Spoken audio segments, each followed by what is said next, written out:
না না একটু করতে হবে।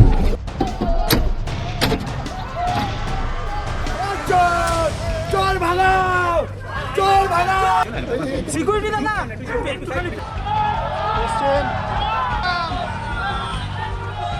टेरिबल हुआ है।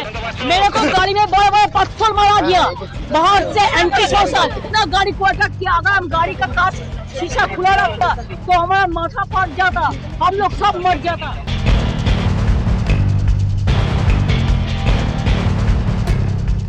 पश्चिम बंगाल की पूर्व मुख्यमंत्री ममता बनर्जी के काफिले पर पत्थर, ईंट और कीचड़ फेंके गए। बीजेपी की ओर से कहा गया कि यह जनता का आक्रोश था और जनता ने ही ऐसा किया। वाकई में ऐसा है या फिर असल बात कुछ और है?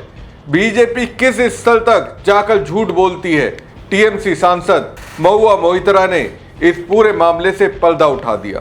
ममता बनर्जी पर हमले में कौन कौन भाजपाई शामिल थे, महुआ ने सबके चेहरे बेनकाब कर दिए। नमस्कार दोस्तों, मैं हूं परवीन सानी।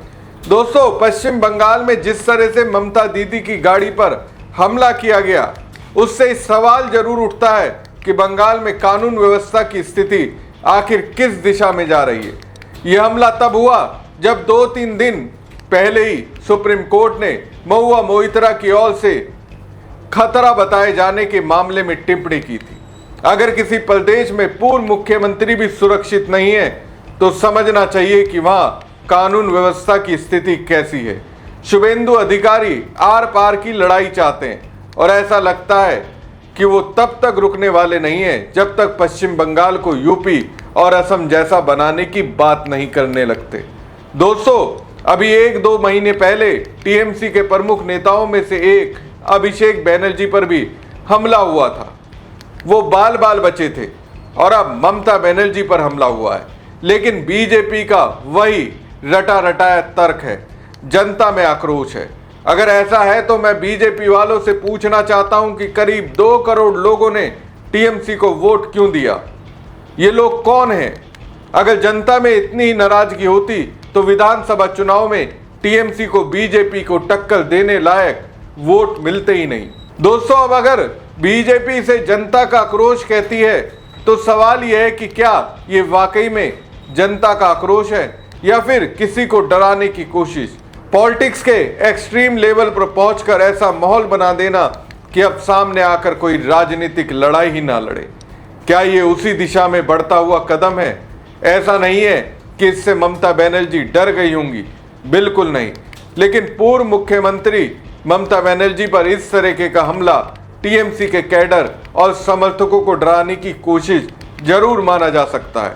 खैर, जो भी हो, एक पूर्व मुख्यमंत्री के साथ पश्चिम बंगाल में जिस तरह की घटना सामने आई वो बेहद गंभीर है और शुभेंदु अधिकारी की राजनीति में एक अलग ही तरीके का ट्रेंड चलाने की कोशिश होती दिखाई दे रही है। टेरिबल हुआ है। मेरे को गाड़ी में बड़ा बड़ा पत्थर मारा गया, बाहर से एंटी सोशल पुलिस का सामने में आके हमको इतना गाड़ी को अटैक किया। अगर हम गाड़ी का कांच शीशा खुला रखता तो हमारा माथा फट जाता, हम लोग सब मर जाता। ऐसा पुलिस का सामने में हुआ।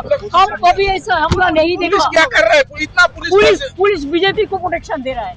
दोस्तों, ममता बनर्जी उत्तर 24 परगना जिले में अपने काफिले के साथ स्वर्गीय टीएमसी नेता के परिवार से मिलने जा रही थी। इसी दौरान उनके काफिले को रोककर उनकी गाड़ी पर कीचड़, पानी की बोतलें और जूते चप्पल फेंके गए। ममता बनर्जी ने दावा किया कि यह सब पुलिस की मौजूदगी में हुआ। वहीं अब इस मामले को लेकर टीएमसी सांसद महुआ मोइत्रा और सौगत राय ने अलग अलग दावे किए हैं। जब टीएमसी सांसद महुआ मोइत्रा से इस हमले के बारे में पूछा गया तो उन्होंने अलग ही दावा कर दिया। उन्होंने कहा कि ये सभी बीजेपी के गुंडे हैं। बंगाल में और किसी माई के लाल में दम नहीं है जो ममता बनर्जी को छू सके। मैं सबूत के साथ दिखा सकती हूं कि ये बीजेपी के आदमी थे। मैंने ट्वीट कर भी दिखाया है कि उसमें कोई बीजेपी के आईटी सेल से जुड़ा था तो कोई अन्य नेता था। जो भी थे सारे बीजेपी के कार्यकर्ता थे। ये झूठ फैलाना चाहते हैं कि नॉर्मल पब्लिक है। नॉर्मल पब्लिक कभी ममता बनर्जी के ऊपर अटैक नहीं करेगी।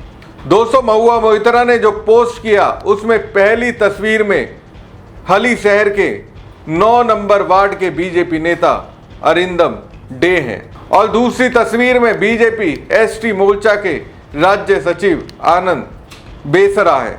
महुआ मोइत्रा ने अपनी एक्स पोस्ट में दावा किया कि ममता बनर्जी पर हमला करने वालों में बीजेपी के ये लोग शामिल थे। टीएमसी सांसद महुआ मोइत्रा ने बीजेपी पर आरोप लगाते हुए पोस्ट किया है।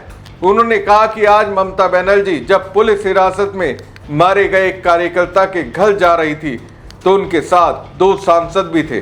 तभी बीजेपी की भीड़ ने उन पर पत्थर फेंके और ये सब पश्चिम बंगाल की पुलिस की मौजूदगी में हुआ। महुआ मोइत्रा ने अपनी पोस्ट में यह भी कहा कि जैसे कि भारत के सुप्रीम कोर्ट ने कहा है, यह असल में एक फांसीवादी ताकत के खिलाफ आजादी की लड़ाई है। सवाल तो दोस्तों ये भी है कि ममता बनर्जी के हली शहर दौरे की जानकारी पुलिस को पहले से दे दी गई थी, फिर भी ऐसी घटना कैसे घटी? जब पुलिस को उनके आने की जानकारी थी तो प्रदर्शनकारियों को उनकी गाड़ी तक पहुंचने से क्यों नहीं रोका गया? कुछ समय पहले टीएमसी के राष्ट्रीय महासचिव अभिषेक बनर्जी पर भी हमला हुआ था। मई में सोनारपुर में अभिषेक बनर्जी एक टीएमसी कार्यकर्ता के परिवार से मिलने पहुंचे थे।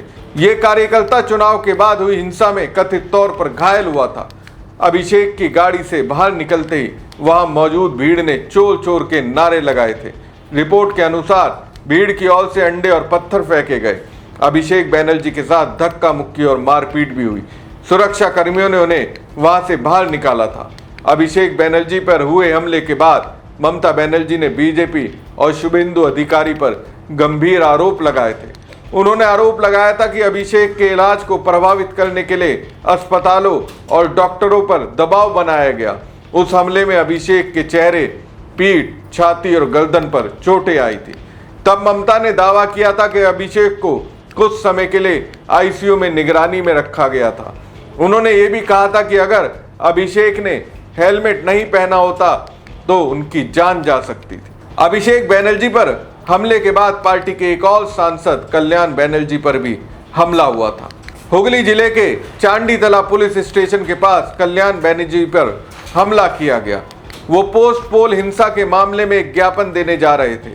वहां प्रदर्शनकारियों ने उन्हें घेर लिया, काले झंडे दिखाए, नारे लगाए और उनके साथ मारपीट की। कल्याण बनर्जी ने बीजेपी के सदस्यों पर आरोप लगाया था। टीएमसी ने तो अभिषेक बनर्जी के मामले में पार्टी के कई कार्यकर्ताओं के वीडियो सबूत पेश करने का दावा भी किया था। पार्टी का आरोप था कि हमले में बीजेपी के लोग शामिल थे। टीएमसी ने कल्याण बनर्जी पर हमले के मामले में भी बीजेपी समर्थकों पर आरोप लगाया था। पिछले महीने टीएमसी सांसद महुआ मोइत्रा पश्चिम बंगाल के नदिया जिले के कालीगंज क्षेत्र के पलासी गांव में पार्टी विधायक अलीफा अहमद के आवास पर एक बैठक में शामिल होने पहुंची थी। महुआ मोइत्रा का आरोप है कि बैठक के दौरान कुछ बीजेपी समर्थक वहां पहुंचे और गो बैक तथा चोर के नारे लगाए। उनके मुताबिक उन्होंने उन पर अंडे और टमाटर फेंके। घटना के बाद महुआ मोइत्रा ने आरोप लगाया कि राज्य में सरकार बदलने के बाद कानून व्यवस्था की स्थिति बिगड़ी हुई है और पुलिस मूक दर्शक बनी हुई है। दोस्तों, ममता बनर्जी की गाड़ी पर हमले की घटना ने पश्चिम बंगाल की राजनीति में एक बार फिर राजनीतिक हिंसा और कानून व्यवस्था का मुद्दा गरमा दिया है। एक तरफ टीएमसी आरोप लगा रही है कि विपक्षी समर्थकों की ओर से ममता बनर्जी और उनके नेताओं को निशाना बनाया जा रहा है। दूसरी ओर बीजेपी का कहना है कि सरकार और टीएमसी नेताओं को जनता के विरोध का सामना करना पड़ रहा है। हलसी शहर की घटना इसलिए भी अहम है क्योंकि इसकी शुरुआत एक टीएमसी कार्यकर्ता की पुलिस हिरासत में मौत के आरोपों से हुई और इसके बाद ममता बनर्जी के दौरे के दौरान विरोध और हमले की स्थिति पैदा हो गई। अब इस मामले में 2 सवाल सबसे अहम है। पुलिस हिरासत में बिरजू केओट की मौत की वास्तविक वजह क्या थी और ममता बनर्जी की गाड़ी पर हमले के लिए जिम्मेदार लोगों की पहचान और उनके खिलाफ कार्रवाई कब तक होती है। फिलहाल महुआ मोइत्रा का दावा यही है कि बंगाल में किसी माई के लाल में इतना दम नहीं है कि वो ममता बनर्जी पर हमला कर सके। तो क्या ये सब बीजेपी के इशारे पर हो रहा है या फिर इसके पीछे कोई और वजह है? आपको क्या लगता है? अपनी राय कमेंट बॉक्स में जरूर दीजिएगा और साथ ही पेज को लाइक और खबर को ज्यादा से ज्यादा शेयर कीजिएगा। धन्यवाद। ना, इनको तो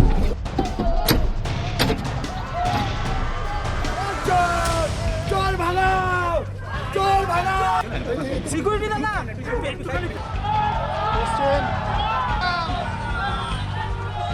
टेरिबल हुआ है। मेरे को गाड़ी में बड़े बड़े पत्थर मारा गया बाहर से एंटी सोशल। इतना गाड़ी को अटैक किया। अगर हम गाड़ी का कांच शीशा खुला रखता तो हमारा माथा फट जाता, हम लोग सब मर जाता।